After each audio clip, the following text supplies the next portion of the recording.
Now, I recently spoke to Nikesh Arora, formerly of Google and SoftBank, and I asked him about how the competition in AI is shaping up, and he said, I think the AI conversation is clear as mud, meaning it's early days, a lot of unknowns. How would you describe the competition among the biggest tech giants?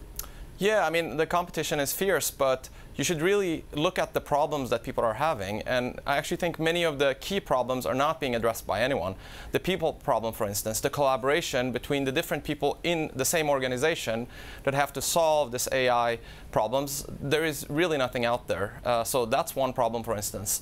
I also think there's too much software engineering, stitching together of software that you have to do.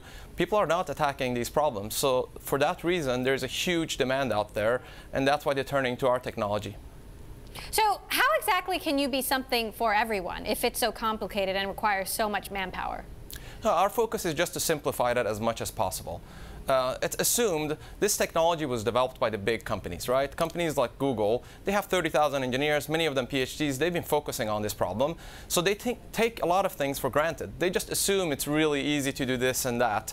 But other companies, it's not so easy. So what we're doing is we're just taking that tech that Google has, automating it and simplifying it, and then bringing it to the rest of Fortune 2000.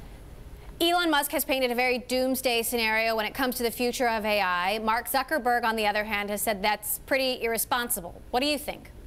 I think that the potential of AI is huge. We're not looking at replacing human beings. We're not trying to build, we're not even going in that direction. So I think the chances of those doomsday scenarios happening are very, very slim. There are way bigger risks out there in society. I mean, this technology is amazing. What our customers like Viacom, HP, Salesforce, what they're doing is amazing. I mean, some of them are looking at, some of our customers are looking at coming up with better drugs, curing diseases. It's fantastic. So I don't share Elon Musk's view. AI startups got $560 million in funding 5 years ago. Last year, it was $5 billion in funding. Is there any chance we're in an AI bubble? No, I actually think in the next 10, 20, 30 years, there's going to be so many use cases. Automation is not going to end. I don't think there's going to be a hype around it. I mean, for instance, in many parts of the world, we have an aging problem where the population is old, and the young generation, there isn't enough people to take care of the old. Here, again, AI can help automate things in government, in healthcare, and elsewhere. So the potential is massive. It's just not that easy to do it. People take that for granted. So you have to bridge that gap, and that's what we're trying to do.